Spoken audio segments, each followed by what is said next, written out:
10장 찬송하겠습니다.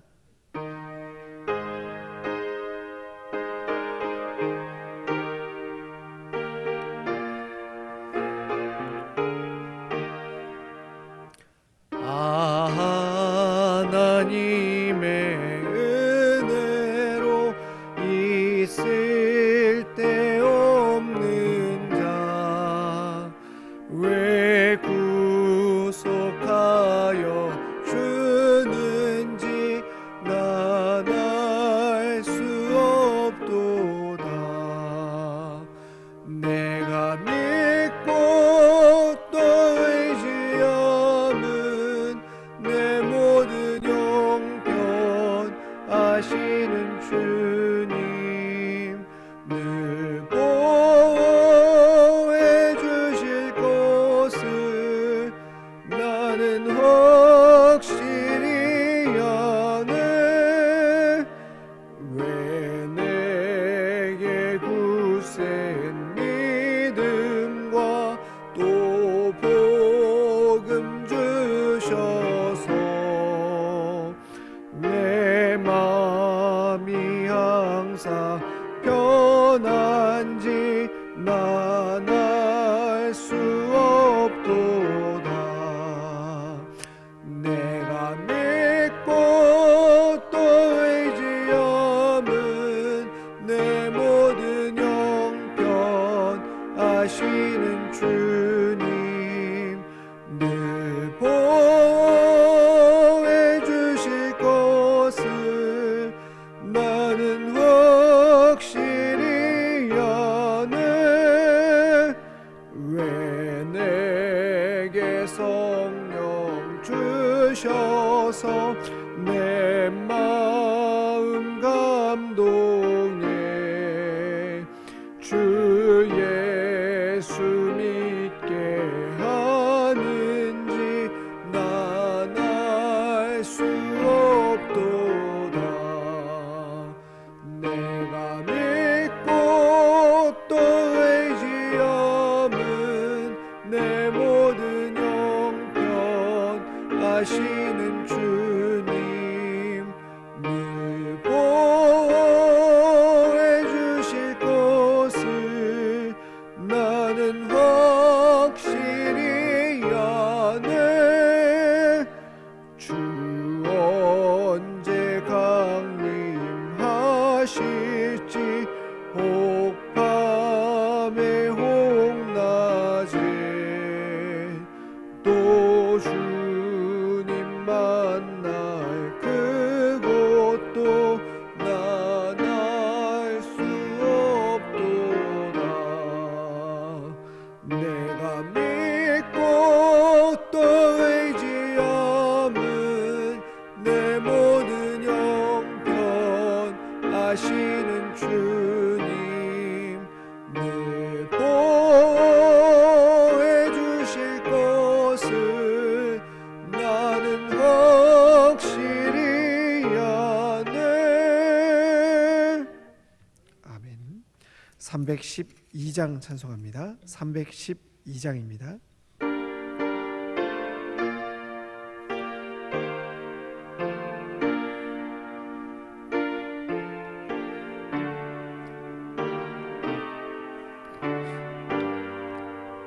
너 하나님께 이끌리어 일평생 주만 바라면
주께서 기억하시리.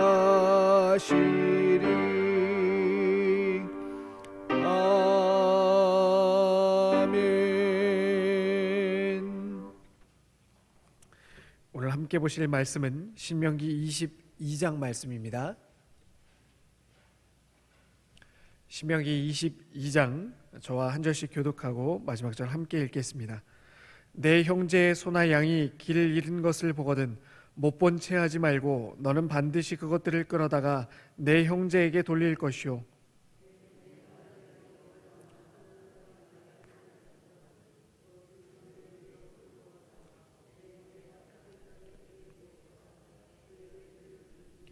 낙이라도 그리하고 의복이라도 그리하고 형제가 잃어버린 어떤 것이든지 내가 얻거든 다 그리하고 못 본 채 하지 말 것이며,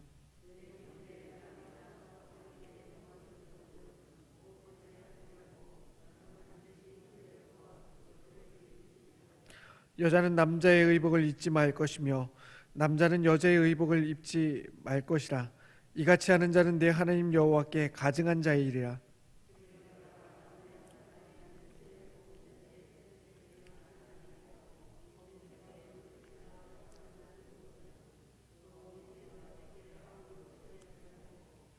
어미는 반드시 놓아줄 것이요 새끼는 취하여도 되나니 그리하면 내가 복을 누리고 장수하리라.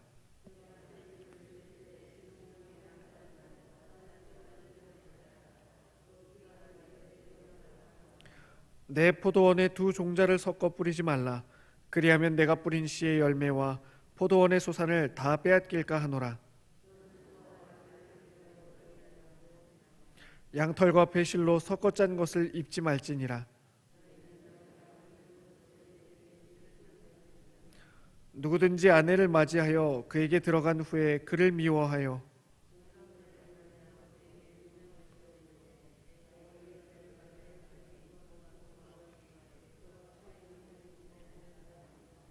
그 처녀의 부모가 그 처녀의 처녀인 표를 얻어가지고 그 성문 장로들에게로 가서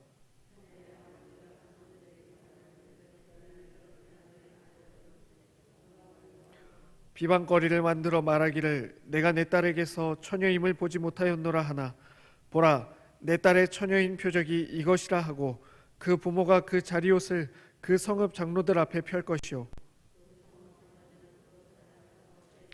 이스라엘 처녀에게 누명을 씌움으로 말미암아 그에게서 은 100세겔을 벌금으로 받아 여자의 아버지에게 주고 그 여자는 그 남자가 평생에 버릴 수 없는 아내가 되게 하려니와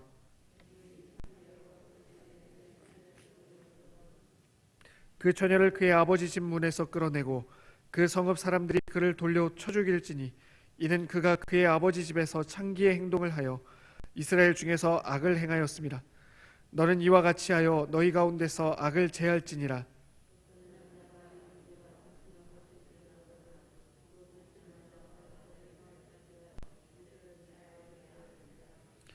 처녀인 여자가 남자와 약혼한 후에 어떤 남자가 그를 성읍 중에서 만나 동침하면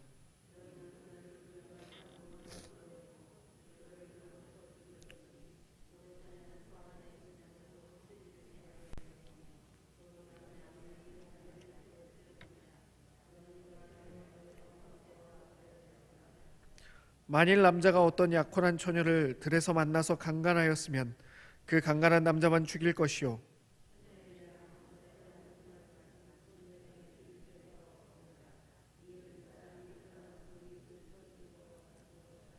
남자가 처녀를 들에서 만난 까닭에 그 약혼한 처녀가 소리질러도 구원할 자가 없었음이니라.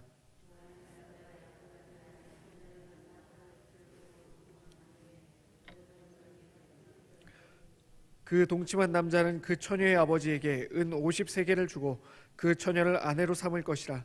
그가 그 처녀를 욕보였은즉 평생에 그를 버리지 못하리라. 사람이 그의 아버지의 아내를 취하여 아버지의 하체를 드러내지 말지니라. 아멘.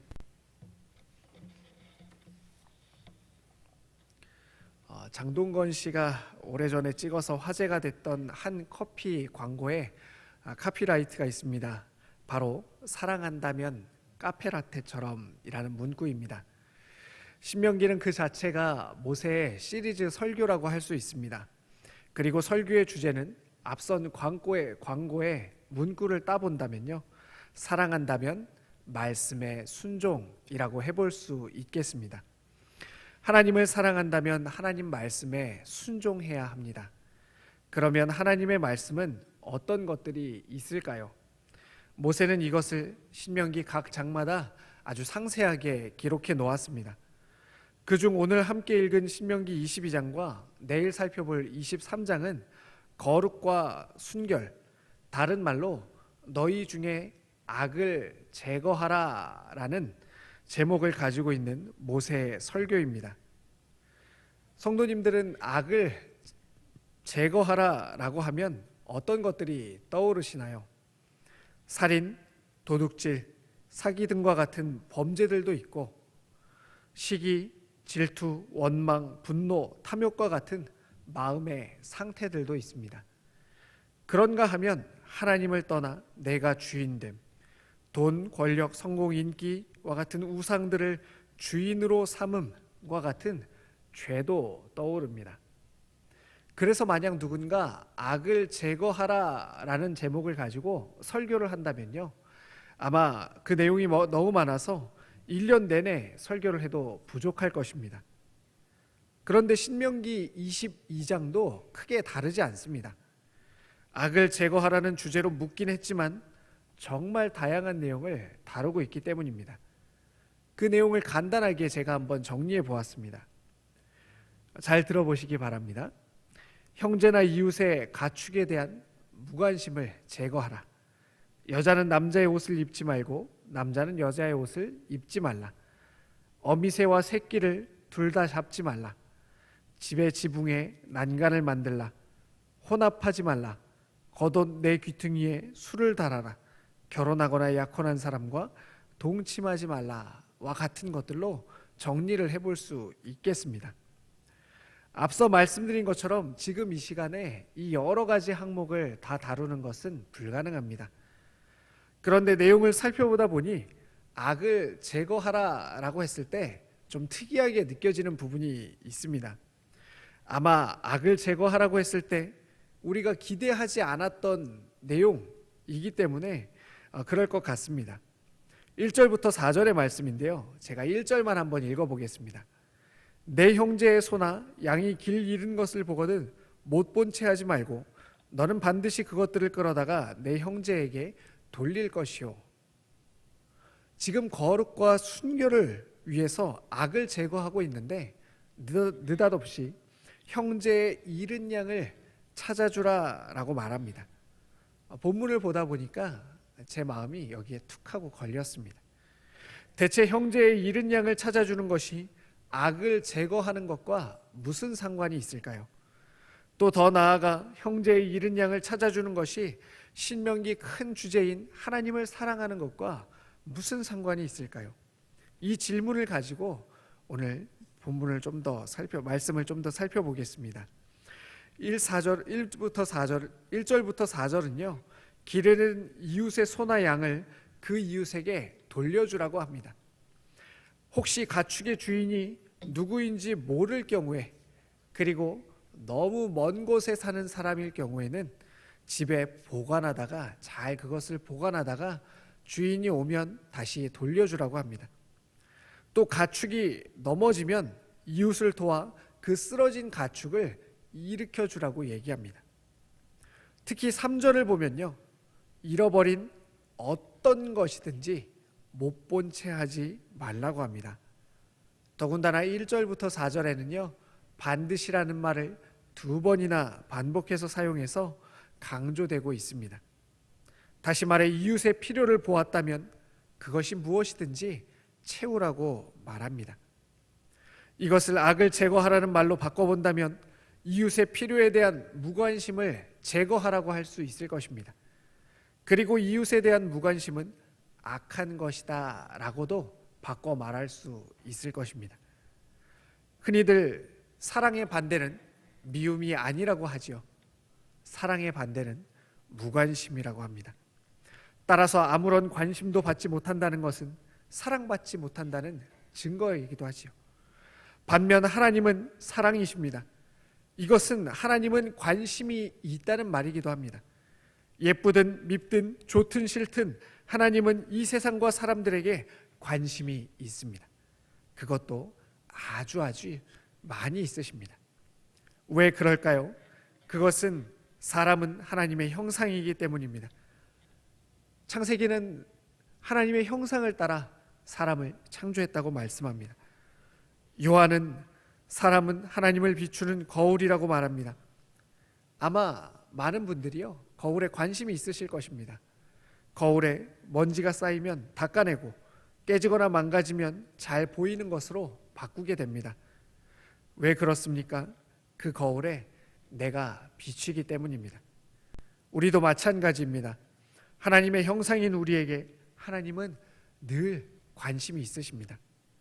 그러니 이웃에 대한 무관심이야말로 하나님과 반대로 사는 것이며 사랑이 없는 것이며 악한 것이라고 할 수 있습니다. 그래서 모세는 이웃에게 반드시 관심을 가지라, 이웃의 필요는 무엇이든지 관심을 가지라고 강조하는 것입니다. 그러면 이웃에게 어떤 관심을 가져야 할까요? 바로 이웃의 생명과 생계에 관심을 가져야 합니다. 당시에 소나 양은 큰 재산이었습니다. 때에 따라서는 재산의 전부인 경우도 있었습니다. 그래서 소를 잃어버렸다는 말은 생계를 위협받을 수 있다는 말이기도 합니다. 따라서 우리는 이웃의 생계에 관심을 가져야 합니다. 만약 식사를 해결하지 못하는 이웃이 있다면 도와야겠지요. 만약 생계를 위협받는 이웃이 있다면 도와야 합니다. 그런 점에서 성탄을 준비하면서 교육부서에서 진행하고 있는 미혼모 가정을 위한 생필품 꾸러미라든지 또 극심한 어려움을 겪고 있는 선교지를 위한 예물 모음은 이런 정신을 잘 반영하고 있습니다. 교육부서의 성탄 행사 준비에 많은 관심과 격려를 부탁을 드립니다. 또 나아가 이웃의 영적인 생명에도 관심을 가져야 할 것입니다. 참으로 이 시대 가운데 영적으로 어려움을 겪는 이웃들이 많이 있습니다. 영혼의 빛이 꺼져가는 이웃들이 많이 있습니다. 단순히 우리의 생계뿐만 아니라 영혼의 먹거리 그리고 영혼의 필요에도 관심을 갖고 마음을 기울여 주시기를 바랍니다. 또 나아가서 이웃의 행복에 관심을 가지면 좋겠습니다. 이웃의 행복을 위해서는 거창한 게 필요하지 않습니다. 코로나와 추위로 얼어붙은 마음을 녹여줄 따뜻한 말 한마디가 그 어느 때보다도 필요할 때입니다. 하루에 한 사람 혹은 일주일에 한 사람이라도 연락하셔서 집사님, 한동안 못 본 것 같아요. 잘 지내세요? 올 한 해 정말 고생 많으셨죠? 너무 수고하셨어요. 너무 잘 버텼어요. 기도가 필요한 건 없으세요? 기도할게요. 집사님, 사랑해요. 축복해요. 라고 말씀해 주신다면 우리 이웃의 누군가는 아주 특별하고 행복한 연말을 보낼 수 있을 것입니다. 말씀을 정리하겠습니다. 사랑하는 성도님들, 저는 우리가 이 말씀이 정말 필요한 시대를 살아가고 있다고 생각합니다. 어제 오후 정부의 발표에 따라 다시 비대면의 시간을 살아가게 되었습니다. 코로나로 인해 만남은 줄어들고 이웃에 대한 관심도 자연스레 무뎌지게 되었습니다. 이런 시대에 이웃에 관심을 가지라는 가르침은 우리 마음을 두드리는 하나님의 음성입니다. 모세는 신명기 22장에 그 많은 설교의 목록들 그리고 그 많은 항목들 어디에도 반드시라고 기록하지 않았습니다. 오직 이웃을 향한 관심에 반드시를 붙였을 뿐입니다. 이 절박한 사랑의 메시지가 오늘 우리 손을 통해서 온기를 담고 세상으로 전해지는 복된 하루가 되시기를 간절히 축원합니다. 기도하겠습니다. 하나님, 오늘도 우리를 주님의 형상으로 빚으셔서 하나님의 사랑을 전달하는 전달자로 불러주시니 감사합니다.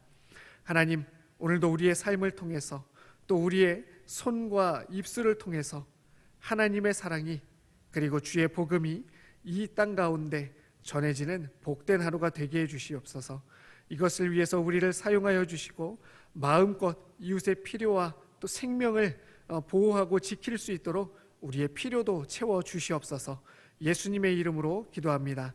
아멘. 하늘에 계신 우리 아버지여, 이름이 거룩히 여김을 받으시오며 나라가 임하시오며 뜻이 하늘에서 이루어진 것 같이 땅에서도 이루어지리이다. 오늘 우리에게 일용할 양식을 주시옵고 우리가 우리에게 죄 지은 자를 사하여 준 것 같이 우리 죄를 사하여 주시옵고 우리를 시험에 들게 하지 마시옵고 다만 악에서 구하시옵소서. 나라와 권세와 영광이 아버지께 영원히 있사옵나이다. 아멘. 오늘 말씀을 기억하시며 우리의 도움이 필요한, 또 기도가 필요한 이웃들을 위해서 기도해 주시기 바랍니다. 교회와 1만 성도의 비전을 위해서, 또 세워진 중직자분들을 위해서, 그리고 새롭게 시무 시작하시는 박영모 목사님을 위해서, 은퇴하신 김명선 목사님과 김영일 사모님을 위해서, 나라 민족을 위해서 각자 우리의 삶의 기도의 제목을 가지고 함께 기도하겠습니다.